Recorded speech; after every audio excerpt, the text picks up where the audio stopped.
상상해보세요, 여러분. 만약에 오랫동안 시달려온 깊은 불안증을 고치려고 진짜 유명한 정신과 의사를 찾아갔거든요. 네네. 근데 이 의사가 갑자기 막 자기 개인적인 결점이나 실수들을 여러분 앞에서 막 고백하기 시작하는 거예요. 오, 정말 당황스럽겠는데요? 그렇죠. 심지어 여러분이 막 짜증을 내고 화를 내도 하나도 안 내고 다 받아줍니다.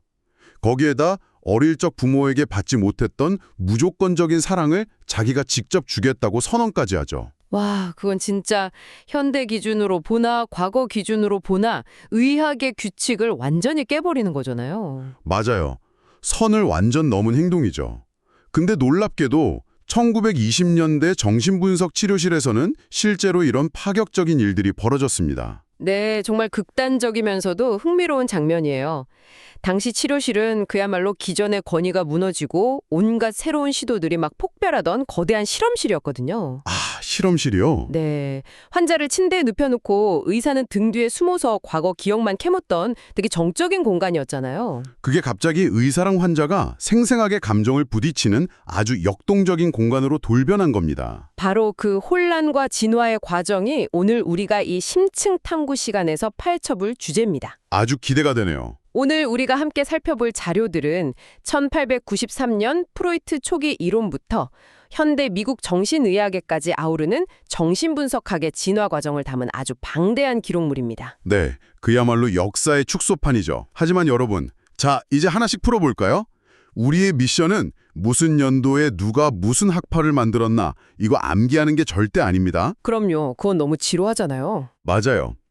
초창기 심리학은 오직 인간의 억압된 과거, 상처, 그리고 본능적인 성욕에만 무섭도록 집착했거든요. 네, 범성욕설이라고 하죠. 도대체 어떤 극적인 반전이랑 논쟁들을 거쳤길래 오늘날 심리학처럼 현재의 인간관계나 사회문화, 미래지향적인 목표를 다루게 됐는지 그 극적인 뒤집기의 역사를 파헤쳐보는 게 목표입니다. 여기서 진짜 흥미로운 점은요. 이 자료가 단순한 의학 발전사가 아니라는 겁니다.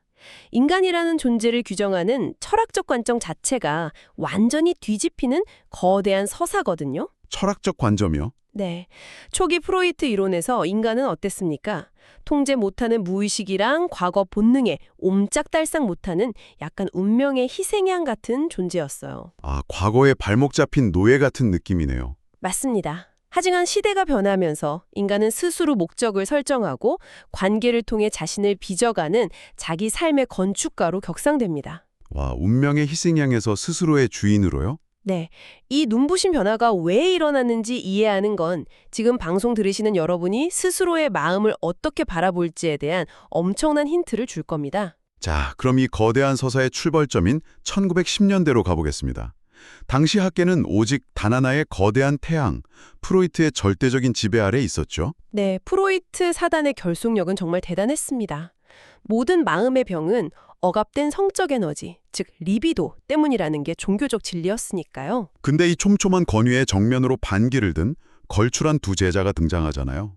바로 알프레드 아들러 그리고 칼 융입니다. 맞아요. 1910년대는 학문이 팽창하던 시기이기도 하지만 내부적으로는 돌이킬 수 없는 균열이 시작된 시기죠. 1911년에 아들러가 먼저 프로이트의 성욕 중심설을 비판하며 결변합니다. 아들러 이력이 되게 독특하더라고요. 네, 원래 안과 의사이자 일반의로 개업했던 사람이에요.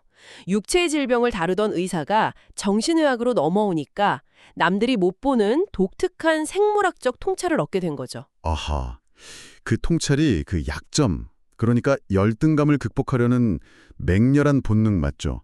자료 보니까 인간은 열등한 기관을 보상하려고 오히려 그 부분을 더 강하게 발달시킨다고 나오더라고요. 정확합니다. 그 보상 심리가 도리어 사람을 우수하게 만든다는 거죠.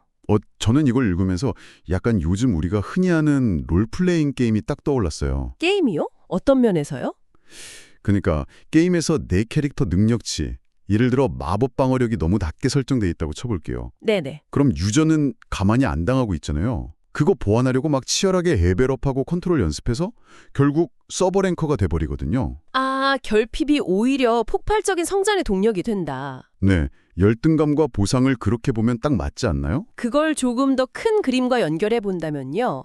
아들러가 가져온 변화는 게임의 승리 조건 자체를 완전히 재정의한 겁니다. 승리 조건을요? 네, 프로이트는 철저한 인과론의 세계에 살았어요. 과거에 상처받았으니까 지금 아프다. 시선이 늘 과거를 향해 있었죠. 아하. 하지만 아들러는 달랐습니다. 인간은 사회적 충동이 있고 창조적 자아가 있다고 믿었죠. 과거보다 지금 이 사람이 어디로 가고 있는가, 즉 목표가 신경증에 훨씬 중요하다고 본 최초의 학자입니다. 와, 과거의 원인이 아니라 미래의 목적을 본 거군요. 네, 이걸 목적론이라고 부르죠. 프로이트의 비관론을 무너뜨리고 인간 존엄을 회복시킨 낙관적 인간관의 선구자입니다. 12년에는 프로이트의 황태자였던 칼 융마저 스승을 떠납니다. 둘이 되게 끈끈했다던데 왜 파탄이 난 걸까요? 핵심은 융이 바라본 무의식의 세계가 스승보다 훨씬 거대했기 때문이에요.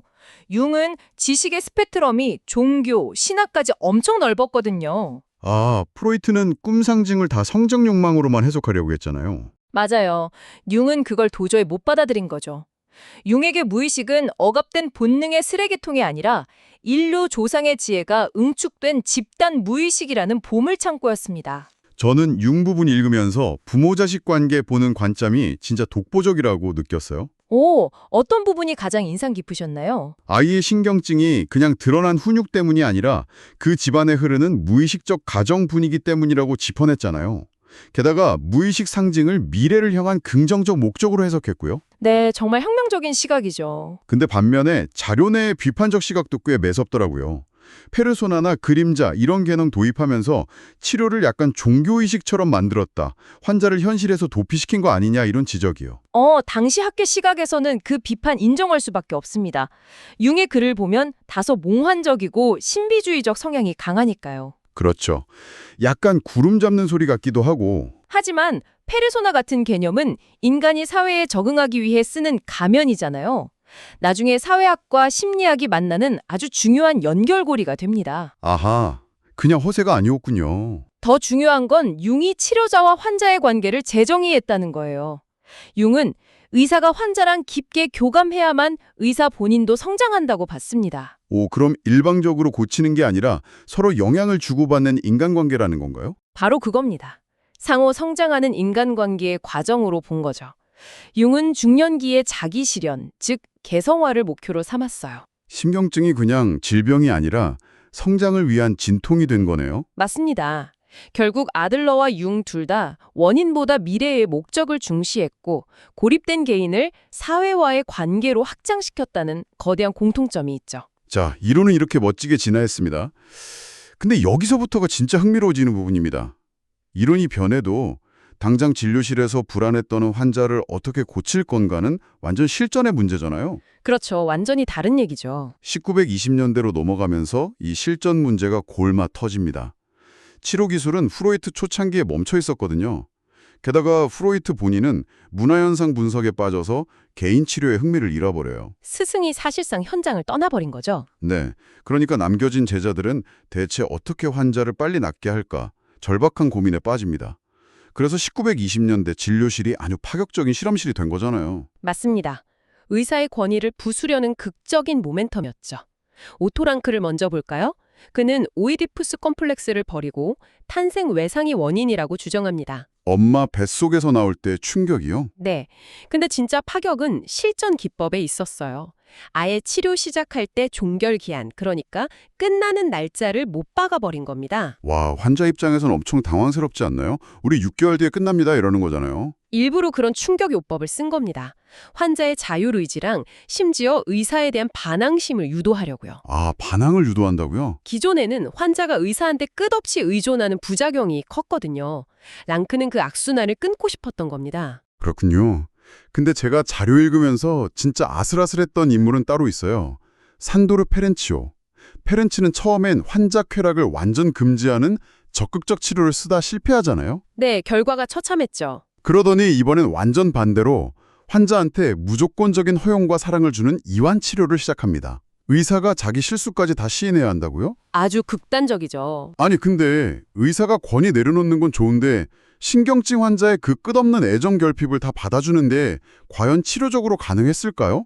이거 오히려 환자한테 질질 끌려다니는 거 아닙니까? 이 지점에서 정말 중요한 질문이 하나 떠오릅니다. 아주 예리하신데요. 자료에 나오듯 페렌치 역시 결국 환자 요구를 다 들어줄 수 없다는 걸 뼈저리게 깨닫습니다. 거봐요. 밑 빠진 독에 물 붓기라니까요. 그럼 페렌치의 파격 실험은 그냥 실패한 해프닝인가요? 과거 기억을 회상하는 게 아니라 치료자와 환자가 맺고 있는 현재의 현실적 관계, 그 상호작용 자체가 치료의 핵심 도구라는 통찰을 얻게 된 거죠. 와, 실패를 통해서 가장 중요한 열쇠를 찾았네요. 기억의 고고학에서 현재의 관계학으로 진화한 거군요. 맞습니다.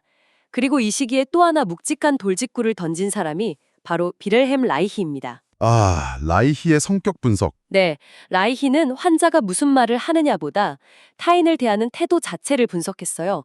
이걸 성격 저항이라고 불렀죠. 그 환자의 방어 기제가 성격으로 굳어진다는 거잖아요. 그렇죠. 그리고 여기서 엄청난 관찰을 남깁니다. 일정한 사회 질서가 일정한 평균적 인간 구조, 즉 성격을 만들어낸다는 거죠. 사회가 성격을 만든다. 야, 이 통찰을 징검다리 삼아서 이제 무대는 개인의 밀실에 벗어나 거대한 사회와 문화로 확장되네요. 네, 완벽한 요약입니다. 1930년대가 되면서 나치 박해를 피해서 유대인 학자들이 미국이랑 영국으로 대거 이주하잖아요. 여기서 엄청난 지정학적, 학문적 융합이 일어나죠. 네, 유럽의 복잡한 이론과 미국의 실용주의 그리고 사회학이 강렬하게 섞이기 시작합니다. 그 중심에 미국 학자 설리반이 있었고요. 설리반이 정신분열병 환자도 전이가 가능하다고 증명했다면서요? 맞습니다. 프로이트는 불가능하다고 했지만 설리반은 병동의 환경 자체를 긍정적인 대인관계 환경으로 세팅해서 환자들이 상호작용하게 만들었어요. 와, 병을 고치는 핵심이 내면을 파고드는 게 아니라 환경 그 자체라는 걸 증명했군요. 네, 이 무렵 카렌 호나이, 에리히 프롬 같은 신 프로이트 학파도 전면에 등장합니다. 인류학, 사회학과 손잡고 비교 문화 연구를 진행하죠. 생물학적 본능에서 벗어나서 사회 구조와 대인관계에 집중하게 된 현대 정신분석학의 종착지네요. 맞습니다. 근데 저기서 제가 이거 쫙 읽으면서 그래서 이 모든 게 도대체 무슨 의미일까 생각해 봤거든요. 네, 결론이 어떻게 나시던가요? 결국 아까 1910년대에 아들러가 여성이 느끼는 열등감은 생물학적인 게 아니라 억압적인 사회적 위치 때문이라고 선구적으로 주장했었잖아요. 네네, 아까 저희가 언급했었죠. 그 당시에 뿌려진 문화적 인자라는 작은 씨앗이 1930년대 나치란 비극과 미국 실용주의를 만나서 비로소 주류 심리학으로 빡 만개하게 된 거잖아요. 정보가 하나로 쫙 깨어지는 느낌이더라고요. 아우, 정말 소름 돋는 연결이네요. 동의합니다. 이 거대한 흐름을 보여주는 아주 흥미로운 통계가 자료 마지막에 나오거든요. 어떤 통계인가요? 현재 미국 저유신 분석가의 85%가 스스로를 여전히 정통 프로이트 학파라고 부린대요. 85%나요? 엄청 많네요. 근데 정작 그들의 치료 방식을 보면 과거 프로이트처럼 성적 억압만 캐묻는 사람은 사실상 거의 없다는 겁니다. 아, 그럼 뭘 중요하게 보는데요? 이미 환자의 대인관계, 사회적 환경, 그리고 현재 진료실에서 주고받는 상호작용을 가장 중시하는 쪽으로 완전히 변화했다는 거죠. 와, 이름표만 프로이트 학파지 속 내용은 아들러나 융, 반역자들의 승리나 다름없네요. 네, 역사의 재미있는 아이러니죠. 자, 여러분. 오늘 우리는 프로이트의 좁은 그늘에서 출발해서 과거의 성적 억압에서 현재의 대인관계, 문화적 영향, 그리고 미래 창조적 목표로 나아간 치열한 여정을 탐구했습니다. 인간이 과거의 수동적 노예가 아니라 주도적인 창조자라는 걸 보여주는 아주 찬란한 궤적이었습니다. 정말 벅찬 여정이네요. 그래서 오늘 탐구를 마치며 여러분 개인의 사유를 촉구하는 화두를 하나 던지고 싶습니다. 오, 좋죠. 1930년대의 시대적 격변이 심리학을 개인 본능에서 문화와 사회 영역으로 강제로 끌어냈잖아요. 그렇죠. 그렇다면 모든 것이 초연결되어 있고 심지어 AI와 소통하는 현대의 이 엄청난 환경 변화는 앞으로 우리의 마음을 분석하는 방식을 또 어떻게 뒤집어 놓을까요? 와, AI 시대라. 패러다임이 또 한번 완전히 깨지겠는데요. 여러분의 창조적 자아는 이 새로운 시대의 압력에 지금 어떻게 반응하고 계신가요? 정말 깊이 고민해 볼 만한 주제입니다. 네, 단순한 데이터로는 다 담을 수 없는 여러분 자신만의 마음에 대해 오늘 스스로 깊이 고민해보는 시간이 되셨길 바랍니다. 오늘 저희의 심층 탐구 시간은 여기서 마치겠습니다. 다음에도 지적 호기심을 꽉꽉 채워줄 흥미로운 이야기로 찾아오겠습니다.